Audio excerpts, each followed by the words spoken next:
Right there. All right, now to the New York teams. Both are 0-3. Jets are struggling with their new rookie quarterback as they are the only team scoring under 10 points per game. The Giants have been okay, but have not been able to close, losing 2 games at the buzzer. Stephen A., do you have anything to say about these New York teams?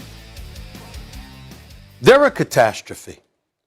And I want to apologize because I got my boy Jeff Brown, who Molly knows very, very well, lives out in California. What's up, Jeff? Native New Yorker. Got my 2 godchildren, Nicholas and Nicole. Hey, y'all. And here's the problem. He's got them as Jets and Mets fans. And I always say to him, why would you do that to them? Why would you do that to my godchildren? Why would you expose them to this level of futility and incompetence? It makes no sense whatsoever. And now we're seeing the latest evidence as to why that is.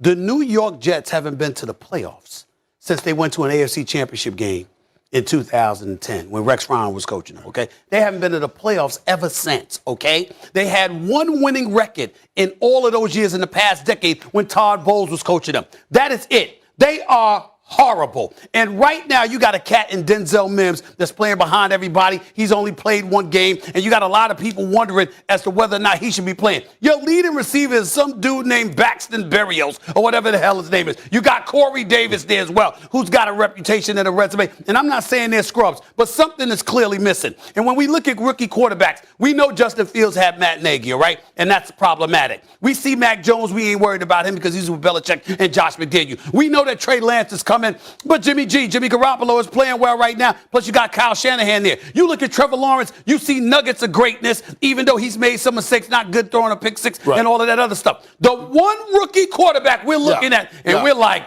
damn, there's nothing that looks good about him is Zach Wilson. And it's really not his fault because it's about culture. And you got a defensive guy in Robert Salah who I'm trying to have some faith in and what have you, but I see no evidence that you know what's going on offensively. And who's your offensive coordinator? We got Matt LaFleur in Green Bay. We got Mike LaFleur in New York with the New York Jets. I don't know. Maybe that's got something to do with it. You see, like without Aaron Rodgers, we'll see what Matt LaFleur will do down the line. In the case of the New York Giants, you got Joe Judge, who I like. And I saw the Giants improving last year as each game progressed. This year, you come into the season, we got to look at Dave Gettleman because we're looking at the pieces around. Daniel Jones, we want to sit up there and crucify him. He hasn't been playing that bad over the last couple of weeks. He's been flinging the football. We know Galladay can ball. We know what Saquon Barkley can do. But somehow, some way, the New York Giants, who've only had 1 playoff appearance since 2011 or whatever, you got a situation right now where it's Gotham, it's the Mecca, it's New York City,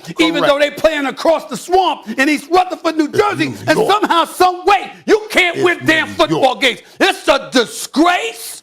It's embarrassing. Look, I know First Take's number 1 in the morning. You know, we do what we do. But the reality of the situation is, you know, it's a damn shame when the show First Take is more entertaining to watch than the Giants and the Jets football team. And that's where we are. And it's a damn shame. And the Jets, let me tell you something, man, how hard it is to turn around a losing organization like that. Whenever things start going poorly, the mindset gets to, here we go again. To root that out is so difficult. It's so difficult. And you got to make the right moves. You got to get the right players that it means so much. Winning means so much to them that every time they lose a game, they go back to the facility and work out some more. Oh, yeah, they had some of those players like Jamal, but they let them go. They kicked them out, as a matter of fact. So don't tell me about that. I know what it's like. I had a 3-13 team, a 1-50. I know what that's like and turning that around. Now, my issue with the Giants. Last year, I tweeted it when Dallas lost that game in Philly. And they started talking about, I can't believe Dallas letting go, like they're playing hard. Oh, they're just going to throw the game, as if Dallas owes them a favor. And I said, shut up. Feel the pain of missing the playoffs and then go and correct it and fix it this offseason so when you come back this season, you'll show up and make sure you leave it in your own hands. And what did they do? They came back with a 0-3. A 0-3. So that tells me you didn't put the right blame where you need to put the blame on Which is where? on themselves. Jason on themselves. Garrett. You know Jason There's Garrett no pretty doubt. well. Let me tell you something. There's no real. I don't know if you ask me what's the identity of the team. I don't know. What are you trying to do? What is that offense trying to do? I like the head coach.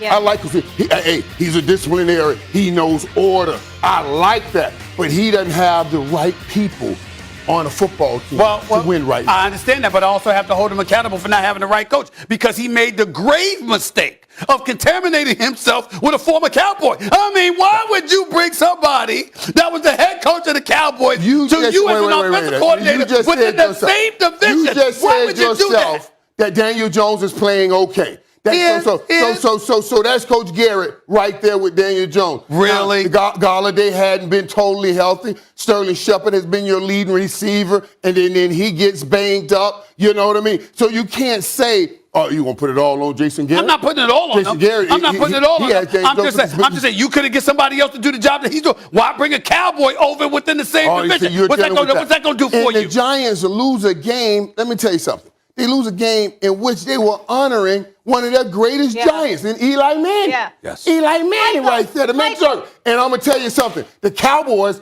are giving rings to Jimmy Johnson and Drew Pearson. You think we're about to go in here and blow this with the Cowboys and everybody getting their Super Bowl rings Monday night? That's where I'm going to be right there. So you're bragging about the possibility that you're going to beat a team in the Eagles that just fresh off a scored 11 points against San Francisco last week. Hold up, playmaker. We're not to your team yet because you can evaluate quarterbacks, so I want to know this. So if Daniel Dimes had a real offensive coordinator, a real offensive line, the right weapons around him, how high is his ceiling? Like, what type of quarterback can he actually be in the NFL? First of all, now you're talking about putting the right kind of players around Daniel. I think the system, because this system, I think, fits his skill set. This system is a timing system. I know I won Super Bowls in this system. You drop back and get rid of the ball. Now, you need those kinds of players. And I know for a fact they went after Allen Robinson because I think he's that kind of player. And he's always on the football field. If you want him to develop, you want Daniel Jones to develop, you need those guys around him always on the football field. I do think the system fits his skill set. You also need him to hold on to the football. Listen, he came in last week, not this past week, but last week, he came in having 40 turnovers and 18 fumbles since 2019. No doubt. Okay? So don't gloss over that. And Daniel Jones is not a bad quarterback. It's where they picked him now and what's expected from him. That's a difficult thing for him in this situation. Okay, I'll give you that. I'm not going to knock you for that. You guys sort of answered my question. Listen. The Raiders. You're going to be hurt for a while. When it's about New York, you have to accept accountability and responsibility, living up to what New York is supposed to represent. And the Jets and Giants stink, both of them. And they need to get their act together and accept the fact that you're supposed to be representing New York a hell of a lot better than you are. And they are not. And that is the problem. Where are you on South, head coach? Excuse me? Where are you on the head coach? He just started. So I got to wait and see. I like Joe Judge. I don't feel like he's a problem. Let's keep going. All right, the Raiders, and I like Saleh too. The Raiders remain undefeated after winning a thriller against Miami. But Stephen A. says, pump the brakes. Why he views the Raiders, as the Cowboys of the AFC.